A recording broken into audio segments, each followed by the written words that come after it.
नमस्कार, आप देख रहे हैं न्यूज 24। आपके साथ मैं हूं प्रत्युष खरे। देश की संसद में कल इतिहास रचा गया। देश के दिल पर नासूर बनकर दर्द देने वाली कश्मीर समस्या के निपटारे के लिए मोदी सरकार ने कल संसद में जम्मू कश्मीर राज्य पुनर्गठन बिल न सिर्फ पेश किया बल्कि उसे राज्यसभा से पास भी करवा लिया। इससे पहले पूरे देश में कश्मीर को लेकर अजीब कश्मकश थी, लेकिन धारा 370 पर मोदी के प्रहार ने सारे कयासों से पर्दा हटा दिया। मोदी की धारा 370 को लेकर क्या सोच थी, यह पूरा देश जानता है, लेकिन इस सोच के बीज कहां से पड़े थे, हम आपको आज बताएंगे। आज उन तस्वीरों और वीडियो की पूरी सच्चाई भी दिखाएंगे जो इस बिल के साथ ही सोशल मीडिया पर वायरल हो रही है। देखिए मोदी की 27 साल पुरानी प्रतिज्ञा।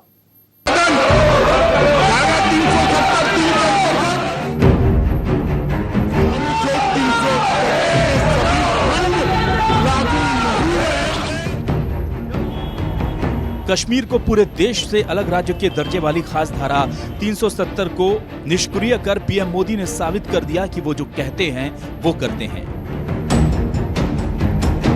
पीएम मोदी संघ से जुड़े अपने पुराने समय से कश्मीर समस्या के लिए काफी हद तक धारा 370 को जिम्मेदार मानते रहे। एक तरफ इस फैसले को लेकर जहां पूरे देश में जश्न मन रहा है,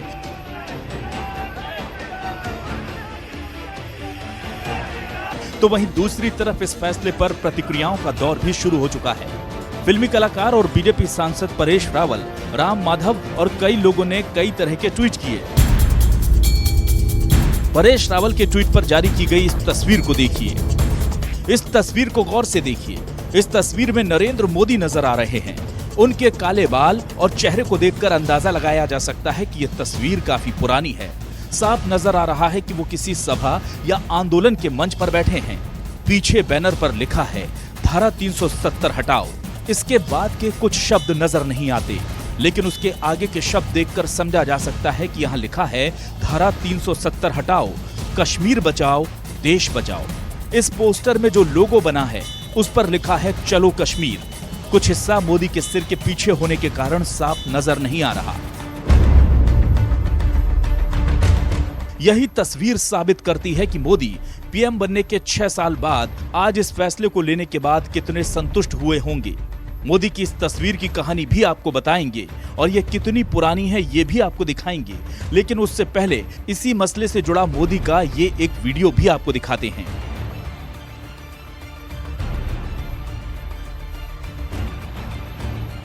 वीडियो और तस्वीर में दिखाया गया है कि नरेंद्र मोदी काफी पहले से धारा 370 का विरोध करते रहे हैं और अब पीएम बनने के बाद आखिरकार उन्होंने इसे हटा ही दिया।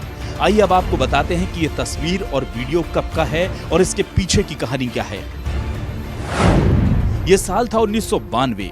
हर साल की तरह तब भी कश्मीर समस्या सियासत के केंद्र में थी, लेकिन उस वक्त पहली बार कश्मीर समस्या में श्रीनगर का लाल चौक सुर्खियों में था।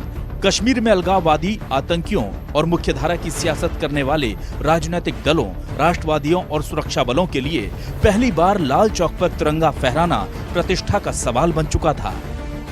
बहुत साल पहले भारतीय जनता पार्टी ने एक एकता यात्रा निकाली थी कन्याकुमारी से कश्मीर तक जाने के लिए, और उसके जो मुख्य लीडर थे वो मुरली मनोहर जोशी थे, और उनके साथ आप हमारे आज के प्रधानमंत्री नरेंद्र भाई मोदी थे। उन्होंने एक अनाउंसमेंट किया कि हम थोड़े ही दिनों में कश्मीर में श्रीनगर के लाल चौक में तिरंगा लहराएंगे।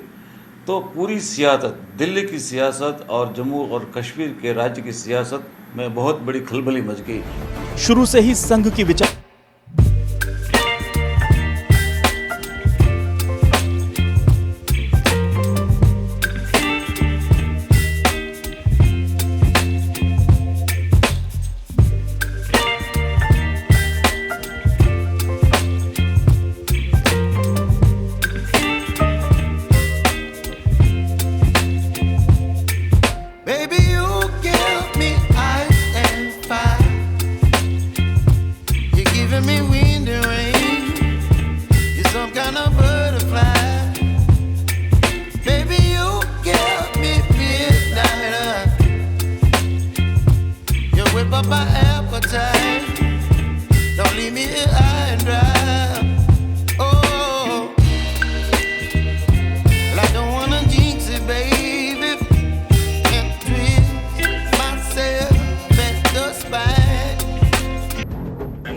1992 में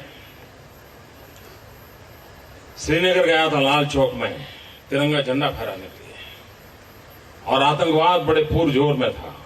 मित्रों, हम निकले तो श्रीनगर के अंदर आतंकवादियों ने पोस्टर्स लगाए थे, दीवारों पर लिखा था कि हम देखते हैं कि किसने अपनी मां का दूध पिया है कि जो श्रीनगर के लाल चौक में झंडा फहरा करके वापस जाए।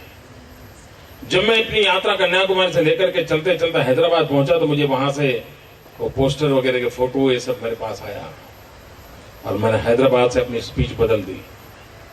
मैंने अपने भाषण का रंग रूप बदल गया, मेरा भीतर से आवाज उठने लगी, और मैंने हैदराबाद की सभा में ललकार किया था। उसके बाद में 1 महीने के बाद 26 जनवरी को श्रीनगर के लाल चौक में पहुंचना था, और तब मैंने कहा था मित्रों, उस समय की अगर वीडियो क्लिपिंग होगा तो आप देख सकते हैं, और मैंने भरी सभा में हैदराबाद में कहा था, मैंने कहा मुझे आतंकवादियों ने मुझको ललकारा है, और आतंकवादियों ने कहा कि किसने अपनी मां का दूध पिया है जो 26 जनवरी को श्रीनगर के लाल चौक में आकर के तिरंगे का झंडा फहराए।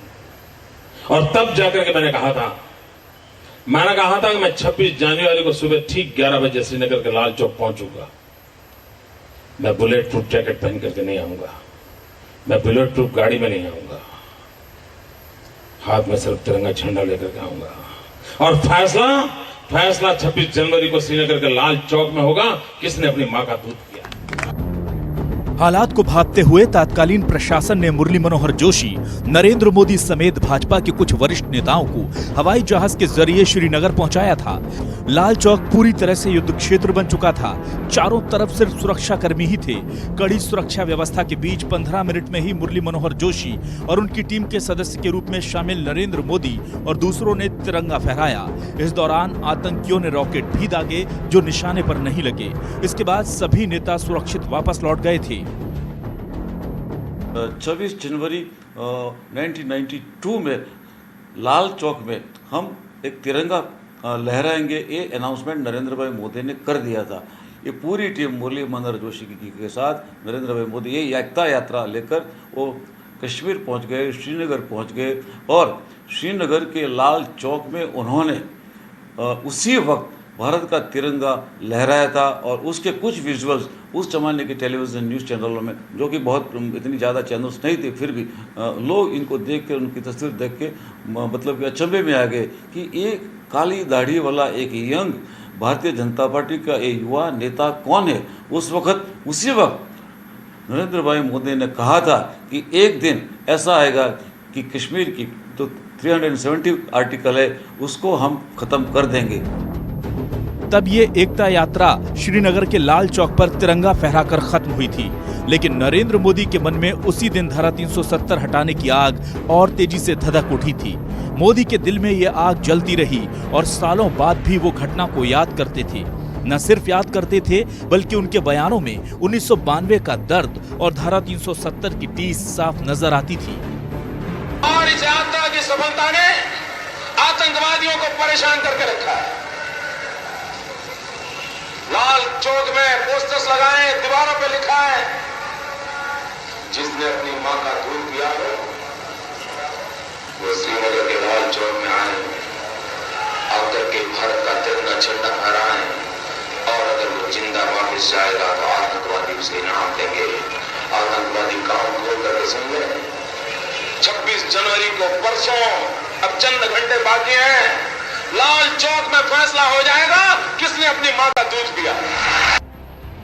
मतलब साफ था, मोदी 1992 में श्रीनगर के लाल चौक पर भले ही तिरंगा फहराकर आतंकियों को उनकी जगह दिखा आए हों, लेकिन वो चाहते थे कि ये अधिकार देश के हर नागरिक को मिलना चाहिए, वो भी बिना किसी डर के।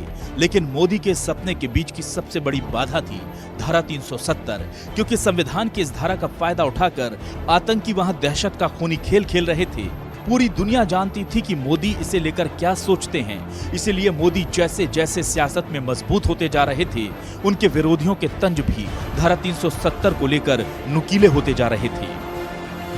अब मोदी साहब क्या कर लेंगे? अब 370 की बात करते हैं, वो कभी भी अगर वो 10 दफा भी हिंदुस्तान के प्राइम मिनिस्टर बनेंगे, वो 370 को नहीं छोड़ सकती। पुरानी बातें दोबारा दोहराई गई। कहीं मस्जिद की बात हुई, कहीं मंदिर की बात हुई, कहीं सिविल कोड की बात हुई, कॉमन सिविल कोड की, लेकिन सबसे ज्यादा जोर उन्होंने दिया तो 35A और 370 को हटाने के लिए। पता नहीं हमारी खसूसी पोजीशन उनके गले से उतरती क्यों नहीं है। वो समझ क्यों नहीं पाते कि जब ये रियासत इस मुल्क का हिस्सा बनी तो हम तमिलनाडु या महाराष्ट्र या उड़ीसा या वेस्ट बंगाल की तरह नहीं थे। हमने अपना हक वहां से हासिल किया बातचीत के जरिए। जब महाराजा ने इलाहाबाद की कागजों पे दस्तखत किए तो बाकी रियासतों की तरह हम घुल मिल नहीं गए इस मुल्क में। हमने अपना झंडा रखा, हमने अपना आईन रखा और हमने अपनी खसूसी पोजीशन जो है उस आईन में दर्ज की, तब जाके ये रियासत उस मुल्क का हिस्सा बनी। कहने वाले कहते रहे, देश में भी इसका विरोध होता रहा और पाकिस्तान भी अंतर्राष्ट्रीय स्तर पर इस मसले पर रोता रहा। मोदी को जब दूसरी बार जबरदस्त जनादेश मिला तो वो पिछली पारी से ज्यादा खामोश और संजीदा नजर आए। आज पता चला कि पीएम मोदी पहले दिन से अपनी 27 साल पुरानी प्रतिज्ञा को पूरा करने में जुटे थे। मोदी आज जरूर उस चीज से राहत महसूस कर रहे होंगे जो श्रीनगर के लाल चौक पर तिरंगा फहराते वक्त उन्होंने महसूस की थी। 1992 में श्रीनगर गया था लाल चौक में तिरंगा झंडा फहराने के लिए, और आतंकवाद बड़े पुरजोर में था और आतंकवादी हिंदुस्तान के तिरंगे झंडे को जमीन पर रौंदते थे, उसको जलाते थे, उसको अपमानित करते थे। तिरंगे झंडे से अपनी कार साफ कर रहे हैं, जूते साफ कर रहे हैं और कैमरा के सामने सब करते थे। ये दृश्य मेरे दिल में आग पैदा करता था।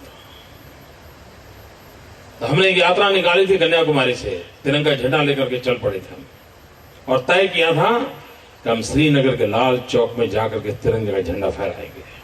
मित्रों, हम निकले तो श्रीनगर के अंदर आतंकवादियों ने पोस्टर्स लगाए थे, दीवारों पर लिखा था कि हम देखते हैं कि किसने अपनी मां का दूध पिया है कि जो श्रीनगर के लाल चौक में झंडा फहरा करके वापस जाए। और तब जाकर के मैंने कहा था कि मैं 26 जनवरी को सुबह ठीक 11 बजे श्रीनगर के लाल चौक पहुंचूंगा। मैं बुलेट प्रूफ जैकेट पहन करके नहीं आऊंगा, मैं बुलेट प्रूफ गाड़ी में नहीं आऊंगा, हाथ में सिर्फ तिरंगा झंडा लेकर के आऊंगा। और फैसला 26 जनवरी को श्रीनगर के लाल चौक में होगा किसने अपनी मां का दूध पिया।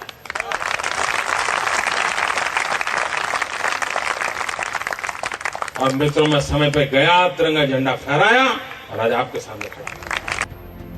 मोदी कई बार कह चुके हैं कि वो जो ठान लेते हैं कर ही रहते हैं। इसीलिए 27 सालों बाद आखिरकार पूरा हुआ मोदी का ये मिशन। देश की सबसे ताकतवर सरकारें जो ना कर सकी, मोदी और अमित शाह ने उसे इतनी चतुराई से अंजाम दिया कि लोग कुछ समझ तक नहीं पाए। इस फैसले के नफे नुकसान पर सालों तक बात होती रहेगी, लेकिन मोदी की इस भीष्म प्रतिज्ञा ने एक बार फिर साबित कर दिया कि उनके इरादों की अटलता और जोखिम भरे फैसले लेने में उनका कोई सानी नहीं। Bureau report, news 24।